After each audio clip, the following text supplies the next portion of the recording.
Well, come on in. We'll have all the room we need to cook in here. And besides that, you know, we'll have the privacy we need to discover our recipes. It's the raisins. I'm just convinced of it. They're real good in pastry. And, you know, not everybody understands the raisin. Are you sure Lucy won't mind us using her kitchen? Well, why should she mind? I just hope she doesn't come in and find that we're doing things here when she can make her coffee or something. Well, I guess we can all just crowd in. You know, perhaps we should have used my kitchen. Oh, Law, no, sugar. That's as big as a barn. Besides, we'd have to ask the cook where all the utensils were. Oh, dear, yes, of course, that would never do. We don't want anyone to discover our recipe. Well, not at least until we figure it out. You know, it always surprises me that I'm any good at all at this sort of thing. The only chance I had to cook was at school, and then I made just those little surprises for Edward after we were first married. Well, that didn't stop you from discovering Pick-a-Lila, though. And now we're on our way to Pick-a-Lila, too. Oh, it's so exciting. Now, how do we start? Well, I guess we just get a bowl and a pair of scissors and start snipping up those marshmallows and just see what happens. I don't know.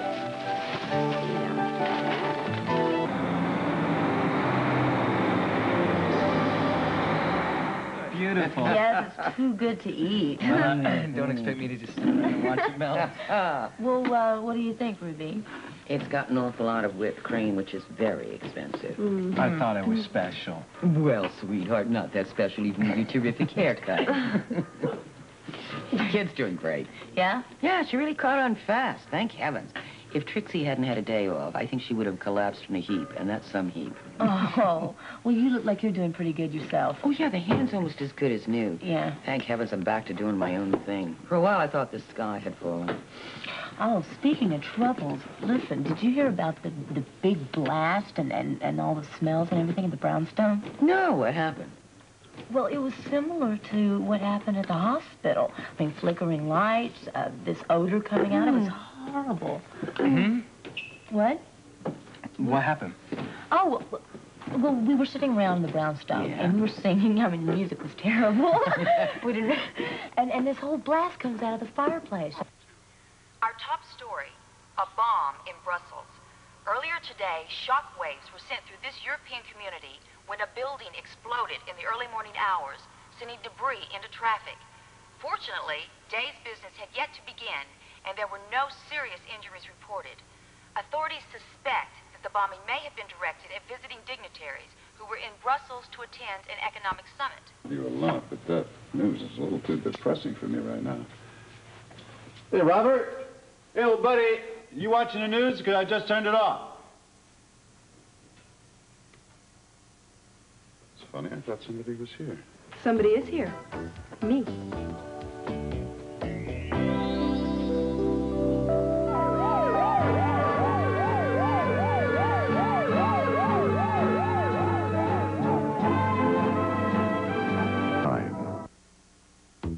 Probably have a key made for you, save wear and tear in your lockpick.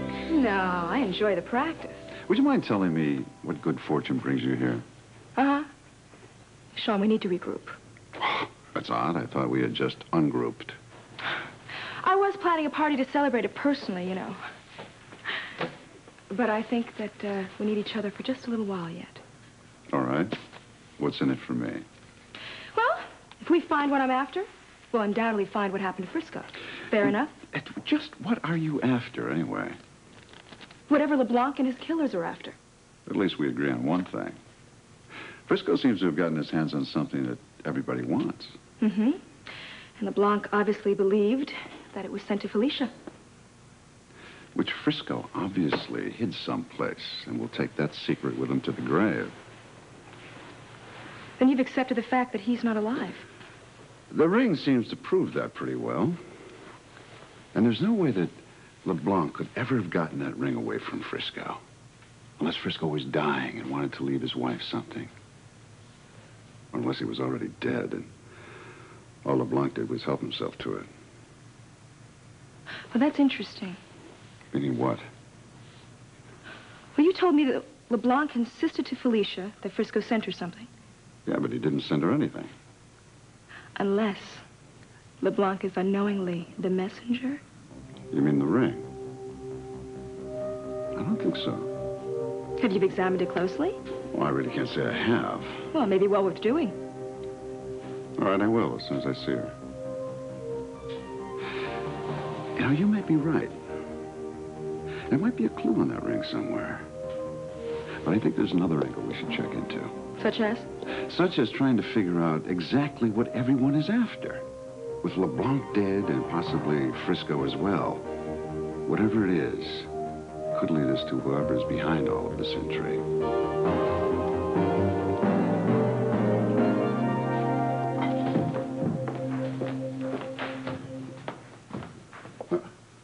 Oh, good Lord, no. What in blazes? This can't be happening.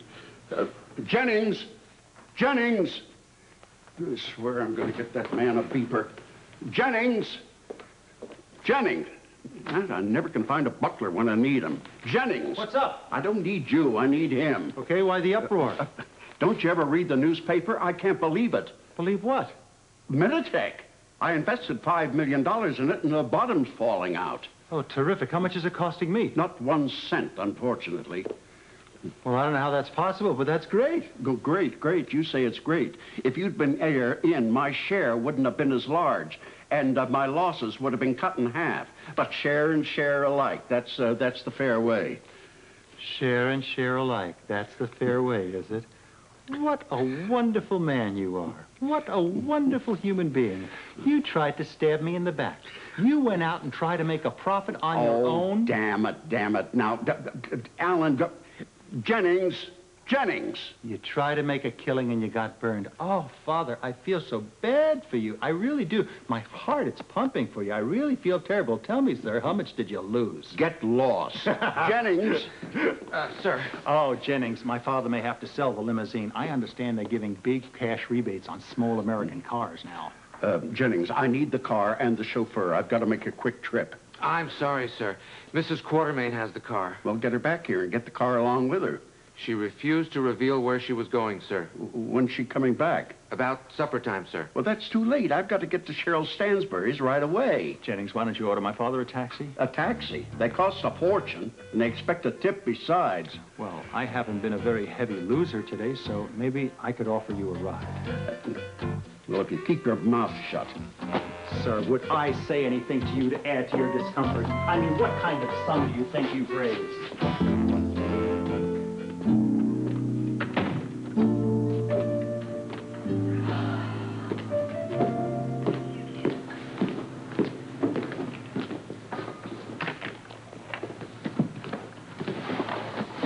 Bobby, can we talk about this again?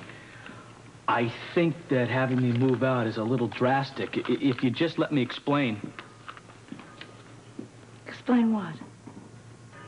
That you had reasons for endangering General Hospital when the accreditation committee was in the middle of an evaluation. Explain why we were almost asphyxiated the other night.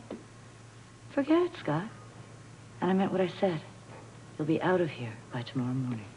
Yeah, but Bobby, listen, I had nothing to do with that. I was just a victim like you were. You can't hold that against me. I do. Well, then you're taking it all too personally. You're damn right I am. For all I know, you've been using me all along. Come on, I would never do that. I care a lot about you. I was there when Jake walked out. You're obviously not the knight in shining armor type, Scott, so you must have had a reason. For all I know, you kept taking me apart. Yeah, well, if he really loved you, then there's nothing I could have done to break you two up. Just get out.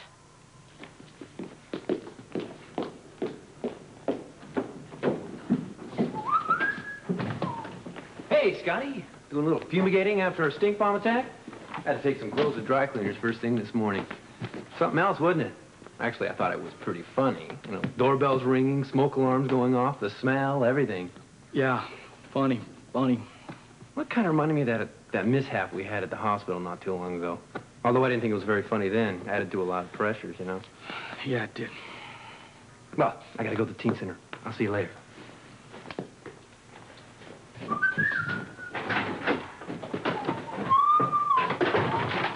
Hi. Lucy, hi. Is Scott here?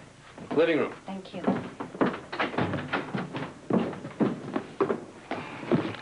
Oh, look, I haven't got any time for you now. Oh, yeah, you do. And if you don't, you're going to make time for me, Scotty.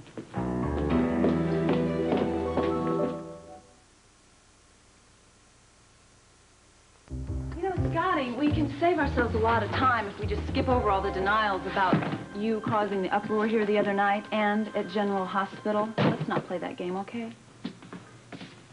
Oh, are you, moving? You know, you got a real grasp for the obvious, Lucy. Well, well, well. Even Bobby finally figured it out, huh, and tossed you right out on your ear. You know, Scotty, if you had paid, you might just have gotten away with it. Lucy, I paid that guy. Well, you heard it here first, folks. Right out of the horse's mouth. You want to get to the point? All right, I'll get to the point. But first, I want to get something straight. I found what you hired Butcher to do at General Hospital very disgusting. Someone could have gotten hurt. Well, that wasn't the plan. Nobody was going to get hurt. But, Scotty, someone could have gotten hurt. Well, nobody got hurt except me. Ah. Which brings up a very interesting question. Now that Bobby has finally figured it out, what's going to happen to your career? I mean, if she tells anybody. As long as I get out of here in the morning, she's not going to tell anybody. But what if she does tell somebody? Well, then I guess I'm just going to have to do a lot of schmoozing around town. Which I don't think will work if I offer my little contribution of that memorandum. You remember the one from Meditech that had all that firing and demoting of a lot of very important people.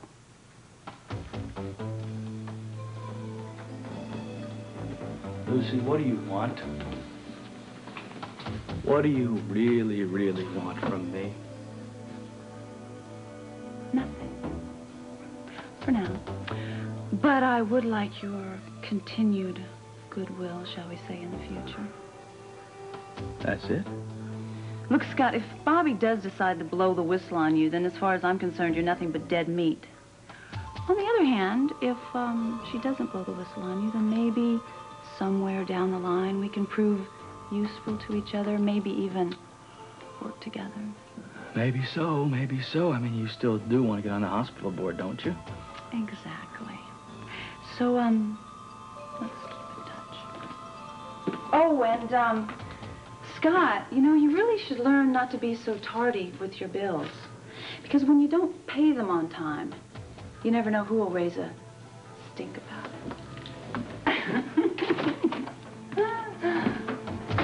Well, I hear you kids down at the teen center really like Tom.